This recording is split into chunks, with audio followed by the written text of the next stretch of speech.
For the first story, am I the a-hole for being completely honest to my biological parents about how my childhood was really awful? I was given up for adoption right after I was born. Unfortunately, my adoption didn't work out, and I grew up in foster care until I turned 18. I'm now 19 and in college. In February, I got a Facebook message from a man claiming to be my father. We messaged back and forth, and while I kept a lot of my childhood details private, we did make plans to meet him and my mother. They weren't married to each other, by the way. When I got to the restaurant, I was very shocked and honestly upset to find my father and mother had brought their spouses, as well as their children, to surprise me. My father's mother, so my grandmother, was also there. I was already feeling very emotional about the whole thing, and seeing everyone there didn't help. So, I sat through an hour of listening to them sharing all about their lives, while I faked smile through everything. Honestly, I feel very jealous that they had kids they really loved, and how they all had really happy lives after ditching me. Then they started asking about me and my parents, and how my Facebook gave very little away about my life. I basically lost it, and started crying like a little bee, lol, and told them how crappy my adoptive parents were, and how crappy foster life was. I was pretty snarky and sarcastic when I said that I'm glad their lives worked out for them, because mine sure as hell didn't. I couldn't stop crying, and my father had to drop me back home. He was very apologetic. I feel very crappy about it. I made my mother and father cry at the restaurant. They were really nice people. I got a few messages from my mother and father separately where they've been apologizing and if they could make it up to me. My mother in particular seems really upset by everything, and I hate that I may have messed up her happy life. Her last message basically said that she's been unable to sleep and wants to see me again. I've been ignoring their messages and just been focusing on school instead. Am I the a-hole? Maybe I should have been more honest before the meetup. Now for the top comments. No a-holes here. You have a right to your life. And they have probably spent the last 19 years clinging to the idea that you had a better life than they could give you, being hit by the reality that their happiness now is built on the opportunities they had by condemning you to misery has probably hurt them quite a bit, but that's not your fault. Yeah, but they're pretty close to being the a-hole for bringing everyone with them to what should have been a personal meeting. They messed up, sure. Doesn't seem like they were being intentionally malicious though. Stupid and hurtful, but I wouldn't judge them a-holes for it. No a-holes here, but it was a bad call. Not the a-hole. Bringing their families with them must have felt like a kick on the teeth, because it was a glimpse of something you never had. It was too much too soon. I can completely understand why this was overwhelming. Yes, that's just cruel, even if Opie was raised in a happy household. Not the a-hole. The bio parents sounded like they thought Opie had a good life with adoptive parents and wanted to link the families. To their horror, that wasn't the case. They are still a-holes though, not the a-hole. Hey, I hope you're alright. This sounds massively complex and as if there is a lot of trauma. I don't think this is a case for this sub. Please reach out to a friend. Maybe your university campus has a psychologist you could speak to. Wishing you all the best, an internet stranger. Thanks. I've just been very busy with school, and it's kept my mind off this situation. I'll get therapy once I graduate and have health insurance. Lol. Now for the next story. Am I the a-hole for not meeting my bio family and responding to the message they sent me with a simple no thanks? I am not sure how to start a post off, but I'll try to give a bit of background information, I guess. Oh, and in any case it is important, I am 25 male, and the parents are probably in their late 40s to early 50s. Long story short, I was put up for adoption by these people, got adopted, got placed out of my adoptive parents' house when I was 9, and spent the remainder of my youth in and out of foster homes and placements. Fortunately, I never had that much of a problem. I quickly got used to it, and when I was 18, I managed to get myself into college and it all worked out for me. I got a good job now, a lovely girlfriend, a ton of friends who I consider family, and I am happy to be honest. I ended up receiving a very long message from a woman in one of my social media accounts, and it boiled down to a load of excuses as to why they gave me up, primarily centering around their age, early 20s, conservative upbringing, they weren't married, and their parents forcing them. They then started telling me about themselves and what they referred to as my siblings. They finally finished that off with stating their desire to meet me and that they wanted me to be a part of their family. Now, I don't hold much against these people. I know it may seem like that, but I don't. It's a case of not caring, if anything. I have never longed to meet them, search them out, or anything of that sort. I just never had a desire to know them. It wouldn't change anything anyway. I ended up responding with a simple no thanks, and followed that up by telling them not to contact me anymore. I figured that would be the end of it, but I couldn't be more wrong. The following days, I started receiving messages from these siblings uttering their desire to meet me. When I told them the same, that turned into accusations of making their parents cry.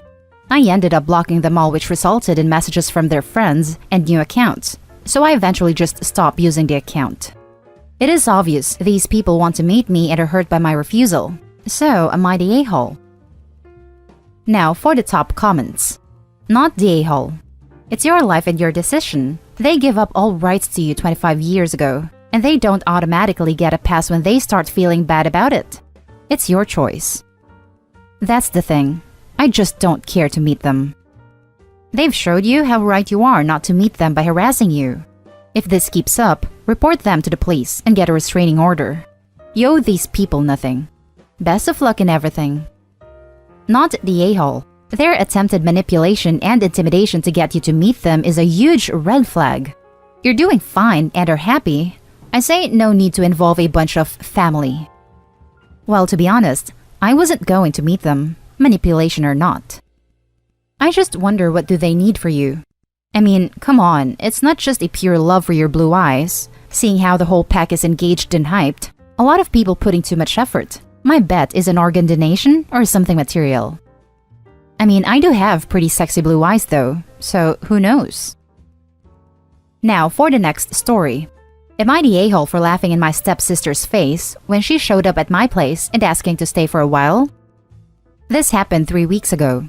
I, 21 female, was home in my apartment that I share with my 2 closest friends when my stepsister, 19 female, showed up and asked if she could stay with us for a while. I laughed and told her no and closed the door. She ended up going to my dad and her mom's house where she told them everything, and they are pissed. They said it was reckless and cruel to turn her away without seeing that she was okay, and my dad said he was disappointed in me. I told him I did not want her anywhere she could steal or break something that didn't belong to her. He told me she hasn't done that in years, and I have no right to hold childhood mistakes against her. The last time she broke something that was mine was 2 years ago, when I went to stay for Christmas and she went into my room while I was taking a shower and took my phone, then broke said phone. I pointed this out to him, and he told me I can't stay mad at my sister. I told him I'm not mad at my sister because I don't have one, which he did not take great. Then my stepsister started bugging me with how mean it was that I laughed at her, and how she's changed. I asked if she changed enough to want to apologize for the crap she did, and maybe even pay me back. She said no, and she doesn't need to. I told her then she hasn't really changed. She tried to get me to believe her by her just saying it. All 3 are currently muted by me, so I don't have to take their crap. Am I the a-hole? Adding more details which I didn't make clear enough. She has constantly stolen and broken things that were mine. She was a child when it started, which you could dismiss. You could say that being 17 when the phone thing happened, she was still a child, valid. But when it is a long pattern of the same behavior, of taking other people's stuff without permission, and then either through carelessness or force break stuff, it makes me not trust her or want her in my place, where I live with others and rent, when her damage would cost me a lot more. She has never apologized or made any effort to make amends for it, so I have no reason to take her word for it. Now for the top comments. Not the a-hole. Trust is hard to earn, yet so easy to break. You could have handled it a bit better instead of just laughing in her face, but I agree with not letting her stay. She only says she's changed, but you haven't seen real evidence of it. Also, how do you break a phone that fast? Did she pick it up and started throwing it at walls? Was it a flip phone that she tried to close backwards? Did she try to use it to scrape ice off her windshield? Like, I'm extremely accident prone and drop things constantly. The only times I've broken a phone are dropped one into a mug of tea by accident, dropped one repeatedly over several years while it was in a case, dropped it face down onto gravel. How do you just wander into somebody's room and just break a phone? I'm genuinely confused about the logistics here. Edit. My point is that it's extremely unlikely to me that this was an accident because again, how? Not the a-hole. You owe her nothing. She's not your dependent and you hold no responsibility to her. Why weren't her parents her first call? I would form a hard boundary. Tell your dad that you will not discuss her anymore. If he tries to bring her up, you will end the conversation. He forced her into your life and now is an adult. You have made the decision to cut her out. I'm taking a bet mommy and daddy got tired of her crap and told her to find some place to get lost for a few days, or she had a tantrum and ran away. She then decided to crash at Opie's place. Opie's parents wanted a few days of peace, which is why they're pushing back about the brat being back home. Now for the last story. Am I the a-hole? Taking in niece and sharing awful texts. My niece is a college senior with a 3.5 GPA with a double major. She is a beautiful young woman that makes the room brighter when she walks in. She has a great wit and even better laugh. For 6 months, my sister-in-law cut down our 20-year-old niece on a daily basis over everything. They didn't like her boyfriend. They didn't like her coming home late. They didn't want her having guests over in their shared home when the parents were gone. During this time, they would routinely make cutting comments comparing her to an aunt that died of a drug overdose, threatened to call the cops over her coming home late from curfew, called her a W on a routine basis, and just blasted her for everything that they didn't believe in their my way is the only way ways. When we noticed our niece was getting really bad with this mental abuse, we decided enough was enough and time to stay with us for a while. Our niece immediately began to flourish, but our relationship with my wife's sister and her husband plummeted. They wanted us to instill rules we wouldn't do and wanted us to make it hard on our niece so she would go back home. Instead, we gave her a loving and nurturing home with a family that does things together, shows affection, and helps each other out on individual problems. I went from having 3 children to 4, as there is always room for one more at the table. My niece began to flourish, and that is all we cared about. A few weeks later, during our family vacation with our niece in tow, my sister-in-law blew up our phones for 6 straight hours. My wife was getting very upset, and out of frustration, I showed a text to my niece which contained absolutely terrible things said about her by her own mother. I felt it was both BS our family vacation was getting wrecked, and I felt she had a right to see what her mother was saying about her. Our relationship continued to deteriorate with my sister-in-law.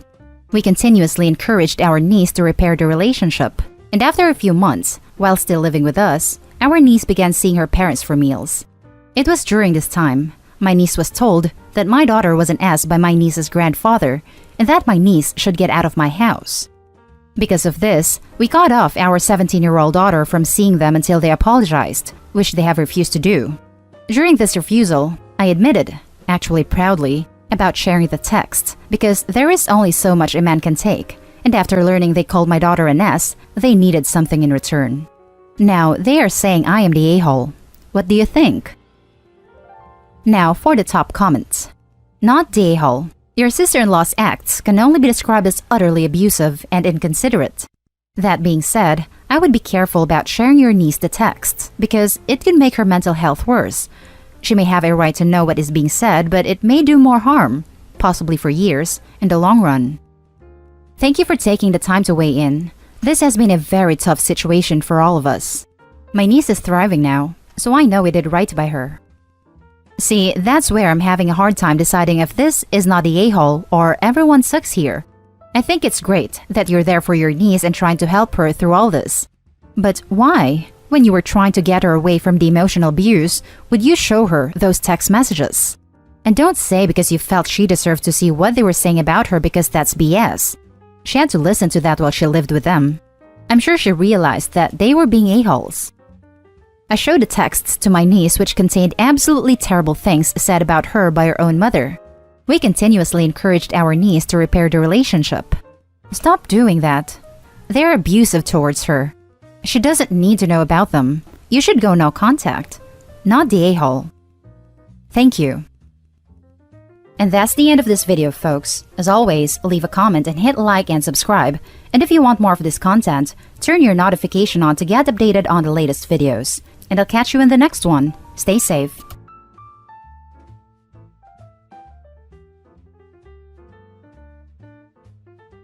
Update. Am I the a-hole for denying my in-laws' only request at our wedding, therefore ruining our relationship? Original post. I need some advice on this situation from an unbiased source. I, 23 female, and my fiancé, 27 male, are getting married in December. We got engaged in April and I pretty much did all the planning myself with the help of my mom in the first few weeks. From the very beginning, my fiancé and I had a plan laid out for the bridal party. That was one of the first things decided, even before I had the ring on my finger. This included flower girls and ring bearers. We decided that the flower girl would be my sister's baby. Same sister is also my matron of honor, who would be pushed in a stroller down the aisle by my 10 female cousin, who would be considered a junior bridesmaid. For the ring bearers, my fiancé really wanted to include his best friend's son. For context, his friend has not had custody of his child for most of his life. Long story, and it could be a little difficult to arrange his attendance. He will be around a year and a half at the time of the wedding. As a result, we decided that we would also have my 2 cousins, 5 male and 7 male, the brothers of the junior bridesmaid, be ring bearers as well. This way, there's no pressure on the friend, and everything will go smoothly whether his child can come or not. The older boys will help the younger boy walk down the aisle, holding his hands. We decided on these specific children because they are closely related and close to us, and are the right age. Shortly after the engagement, I asked my sister and my cousin, the moms of the children, if their kids could be in the wedding, and gave details of what they should wear, etc. The kids and parents were both so excited. Everything was going according to plan until a few weeks ago when my mother-in-law asked us if we would consider adding another flower girl. For context, my fiancé's brother, 24 male, who is also his best man, lives across the country from us and recently told us, about 4 months ago, that he has a new girlfriend, 21 female. This girlfriend has a child from a previous relationship, a 10-month-old daughter. They have now known each other for about 7 or 8 months. He is very serious about her, and we are very happy for them. He has taken a sort of father role in her daughter's life, which is adorable. He is expressing interest in marrying her in the future, but they are taking it slow. My fiancé and I have never met this girlfriend or her child, but we are thrilled for his brother, so we of course invited them both to the wedding. Now this is where things get a little messy. I have always gotten along great with my fiancé's family. They have always been so sweet, kind, accepting, and well-meaning. They welcome newcomers with open arms, including me, and have really become my family. I especially had a great relationship with my mother-in-law. She is the sweetest lady and would do anything for me and any one of her children. She lives very close to us, and my family lives far away. She was always the first to say that it's our wedding, meaning mine and my fiancé's, to encourage me to make my own decisions in wedding planning and not let my mother sway them. She has become like a mother to me in so many ways. With that being said, they are also very loving and accepting of my fiancé's brother's girlfriend and her baby from afar, which is great. I'm so glad they are so supportive. They even started calling her baby their first grandchild and flew across the country to meet them. With this context in mind, a couple of weeks ago, when my mother-in-law and I were hanging out, just the 2 of us, she asked me if I would consider adding the girlfriend's baby as a flower girl. She said my fiancé's brother keeps bringing it up and that it would be really cute. I politely told her that we already had a flower girl, my niece, and a junior bridesmaid assigned to push her in a carriage.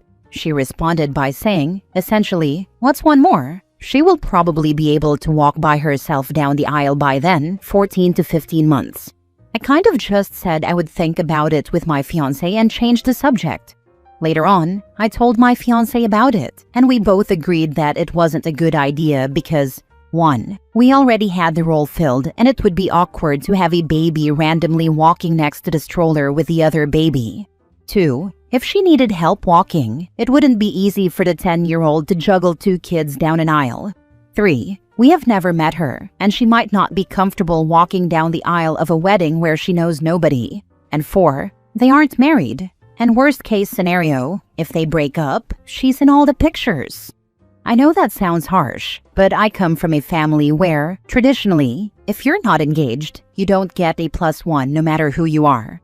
I am not following this rule and everyone's significant other is invited, but that doesn't mean they get to be in the wedding. My fiancé and I were on the same page about this. We agreed to keep the bridal party the way it was. He talked to his brother and essentially told him it was a no, and everything was fine and everyone was on the same page until the other night. We were at my mother-in-law's house again, but this time my fiancé was there too. Once again, mother-in-law brings up the flower girl thing, and my fiancé tells her that we already have the position filled and that's that. But then my mother-in-law tells my fiancé how much it must mean to his brother since he keeps bringing it up. This brings out the empath in my fiancé, and he starts to have an open mind about it. Meanwhile, I'm still against it. I start to explain why, using the reasons I mentioned above. My mother-in-law points out that all of the children in the wedding are from my side except one, and that their side doesn't have any representation, even though that's because there are no children on his side. She also points out that there are 3 little boys in the wedding, so why can't there be 3 little girls? At this point, she has convinced my fiancé, and I'm an island defending my position alone. She wasn't being rude or anything, but every reason I had, she seemed to have a rebuttal. She was saying things like, they will get married one day anyway, and she's already part of the family. Eventually, I start saying, we will think about it. And she responds, so that sounds like a no. To which I reply, we will consider it. It got awkward, and I was about to cry, so I changed the subject.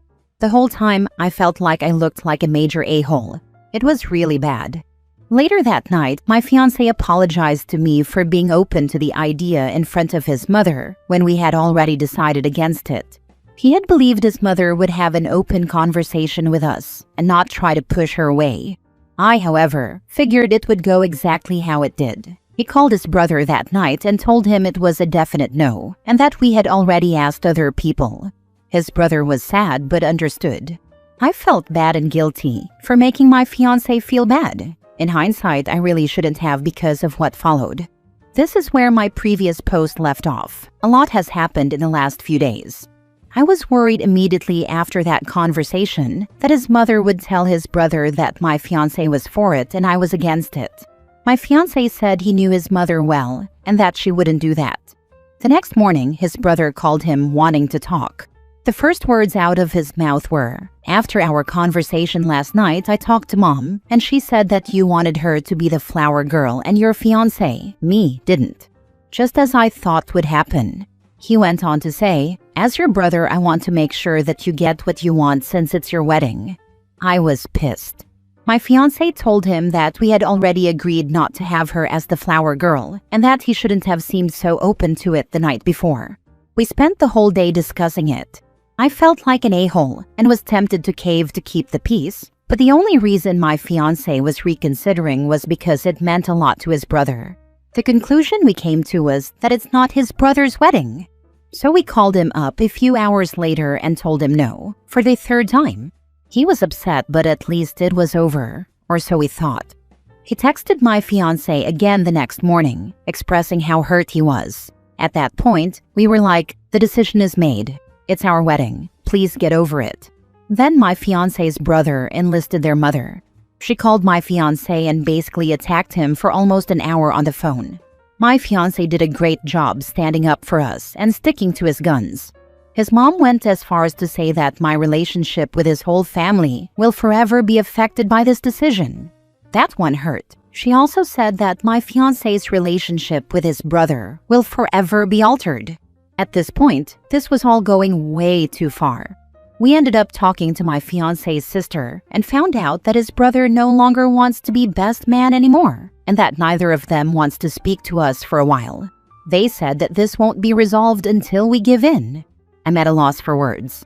This doesn't even feel like a real situation, to be honest. I feel like I'm in the twilight zone. We are definitely not going to give in. At this point, giving in would only show them that if they push hard enough, they can manipulate us. It just really hurts because we had such a great relationship before this. Now for the top comments before reading the update. Your mother-in-law and brother-in-law are being crazy, but your fiancé really messed this one up by waffling about it in front of his mother and making you look like a bridezilla. None of this would have been an issue if he hadn't done that. All of this for an 8-month relationship for a child that isn't even his brother's? I'm usually not a big Reddit conspiracy theorist, but your fiancé needs to talk to his family to find out what is actually going on, because this is insane levels of petty for literally nothing. You are correct in every way, and for the love of God, don't give in. But when people tell you who they are, listen to them. Because it seems like there is some aggressive golden child syndrome with your future brother-in-law. Yes, thank you. I see this too. His brother was definitely the golden child and very coddled as the youngest. Your fiancé needs to have a conversation with his mother. This is ridiculous. You've never even met these people. He plans to meet with her and set her straight in a few days. Now for the update. First off, thank you to those of you who gave great advice and were trying to help the situation. Your insight really opened our eyes, mine and my fiancé's. A lot of you hit the nail on the head. Brother-in-law is the golden child and has always been greatly favored over my fiancé by their mother. Brother-in-law is the youngest, and his mother has been coddling him his whole life. My fiancé is the oldest and tends to be the peacemaker and sacrificial one. A lot of you also called out the triangulation manipulation. I told my fiancé this, and he said that his younger brother often roped his mom into their arguments, got her to take his side, and got my fiancé in trouble no matter how ridiculous or wrong his brother was being. He mastered the art of triangulation manipulation from a young age. My fiancé would just take it and apologize to keep the peace. For those of you who said it's ridiculous to have a child we've never met, nor met her mother, as such an important part of our wedding party, thank you. I was feeling like the crazy one for thinking this. Also, info, I was being gracious when I said they have been together 8 months. They've known each other for 8 months and have only been officially dating for 4 months.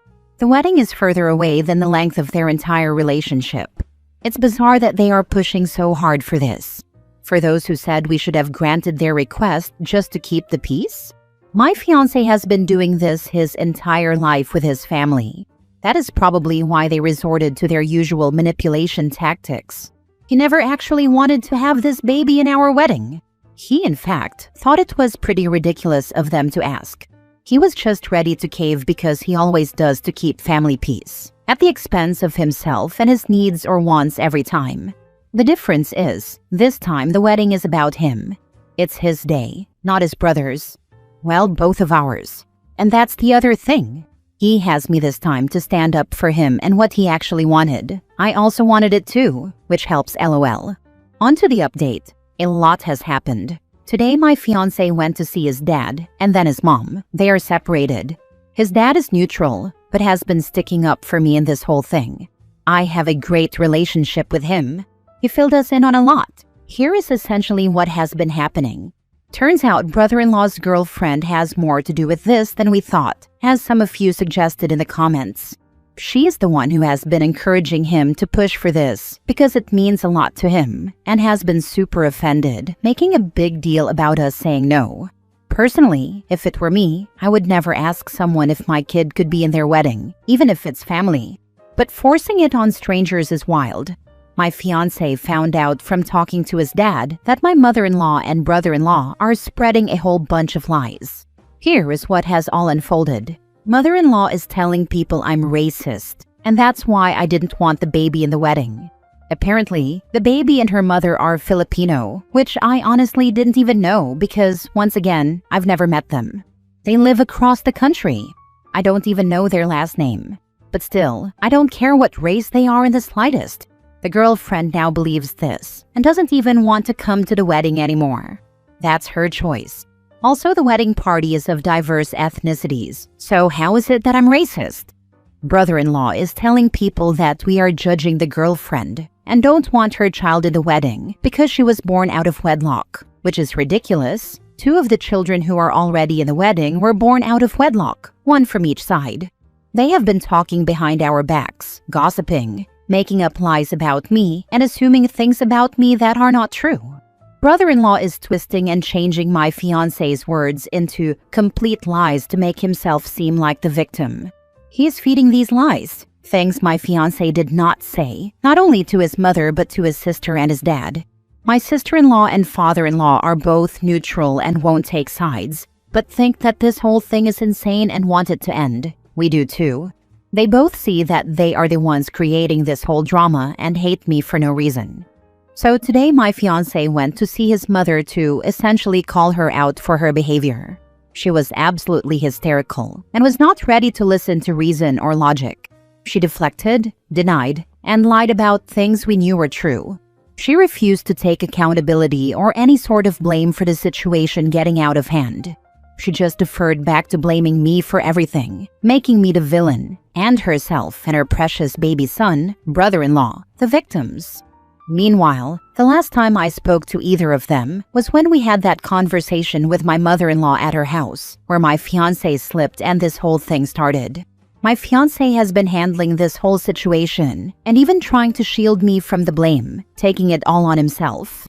It's not working. My mother-in-law and brother-in-law have made up this entire scenario in their heads and driven themselves and everyone else crazy over it. Meanwhile, all I've done is express my concerns about having a child in the wedding that we don't know, in that initial conversation, when they aren't engaged or married, and the fact that we already filled the roles. She denies favoring my brother-in-law and claims that she is hurt by the accusation, and then, in the same breath, favors him and defends him. I feel the worst for my fiancé because he doesn't even want anything to do with them anymore, and does not feel the need to keep up these relationships. He said that his mother expected him to fall on his face today and apologize for everything because that's what he was forced to do growing up, and that's what they are used to. But now that I'm an extension of him, he is not letting me or us get treated this way.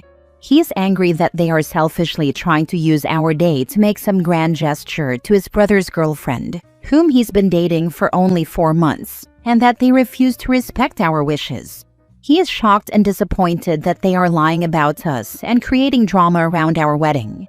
He is saying goodbye to this toxic cycle and going no contact until they come to their senses and fix this mess. For those of you who asked, we are in premarital counseling with our pastor, who is also our officiant. He was bewildered that they even requested this in the first place and was shocked and dismayed that they have turned it into such an ordeal. Anyway, this wasn't the update we hoped for, but it's the one we have. Hopefully, one day things will turn around. We are hoping my mother-in-law at least comes to her senses, considering we are the only family that lives near her. Maybe she will learn to support the son and daughter-in-law, who will one day give her grandkids she actually has a shot at seeing regularly, rather than blatantly favoring the son and girlfriend who live across the country. But for the time being, this is it. Security at your wedding is a must. On it. She's pushing brother-in-law to be part of the wedding because she's going to convince him to propose at your wedding. I'm hoping she just won't come to be honest. Tell father-in-law and sister-in-law that by not taking sides, they are in fact taking sides, just not yours. Actually, I would argue if anything they are taking our side, but just not rocking the boat with mother-in-law and brother-in-law. They both said their piece defending us, and when mother-in-law and brother-in-law rebutted with a ridiculous argument, they just changed the subject and avoid the wedding topic altogether. They are doing this to try to stop the family drama rather than fan the flames. Last story. Am I the a-hole for telling my no-contact sister that part of growing and being a better person is accepting that people don't have to forgive and reconcile with you? Growing up, my sister, now 22 female, was the spoiled golden child of our parents. She got everything she ever wanted in life and became the brat nobody wanted their kids to be friends with.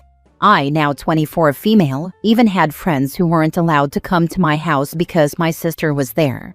She would steal, try to make you do what she wanted, and would tell our parents if you didn't. She would break stuff if she wasn't included and wasn't allowed to take over decision-making. It was a whole thing. We fought a lot as kids, and we both said awful things to each other. But I grew to resent her more and more because of the monster our parents created. The final straw for me was my savings. My parents wouldn't let me open a bank account because they didn't want me hiding money. They forced my first job to fire me because they were not okay with me keeping money to myself. I knew they wouldn't help me with college or let me stay rent-free once I turned 18. So I started being sneaky about saving. I babysat for friends' parents under the guise of visiting friends. I did errands for family friends or other people. It didn't allow me much in the way of savings, but it allowed me some. But then like 2 days before my 18th birthday, my sister found and stole the money. Yes, I had it at home, but there was nowhere else to take it. None of my friends' parents were okay with me storing it at their house in case any went missing and I accused them. They were fine helping me earn money, but they didn't want the responsibility of storing it, which I understand. My sister even told our parents I had the money, and they got so mad at me. In return, I told my sister to F off and never speak to me again. And that from that day onward, she wasn't my sister and I didn't love or give a damn about what would happen to her. I left on my birthday and never went back. I was no contact from then until now. My sister reached out to me a few weeks ago because a relative gave her my number.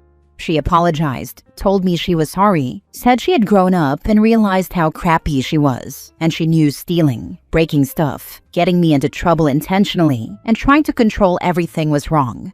She said she loved and missed me, and was hoping we could repair our relationship. I didn't reply. I read the text, and I kept it on my phone but didn't reply. 2 weeks later, she texted the exact same thing with an apology, in case I hadn't gotten the first, but she wanted to be sure. Then a few days ago, she texted again and said she knew it was my number and wanted to know why I ignored her when she had apologized and was hoping I'd forgive her so we could have a relationship. I replied one time, and I considered not doing this, and I told her that part of growing is accepting people don't have to forgive you or reconcile with you just because you apologized, and that sometimes the harm done can't be undone, and doors are closed forever. I didn't reply after that. Then the relative who gave her my number and I exchanged some words because of this, and she told me it was the most arrogant way to tell someone you don't accept their apology. She said I should have been more accepting, and I told her that I didn't need to listen to this. Am I the a-hole for it, though? I'm not doubting myself, but I wonder if there are others who feel the same way as the relative. Honestly, maybe I should have kept ignoring my sister and blocked her number. Not the a-hole. It's great when someone can grow and better themselves, but sometimes apologies just aren't enough. Getting better doesn't erase the past, and sometimes too much damage is done for one party to want to revisit the relationship. An apology is not a magic key that entitles someone to your forgiveness, let alone a spot in your life. Reconciliation is a privilege, not a right. Not the a-hole. If your sister cannot understand your reply, then she still needs more growth. Makes me wonder exactly what she told the relative, because it sounds like another example of her not getting her way, and then tattling to force you to give her what she wants. Same controlling behavior from childhood. If you don't want to hear from your sister again, I'd suggest blocking her and pre-blocking her on socials to shut down all access options. As for that relative who gave out your number without asking you first, they definitely deserve the blocking treatment too.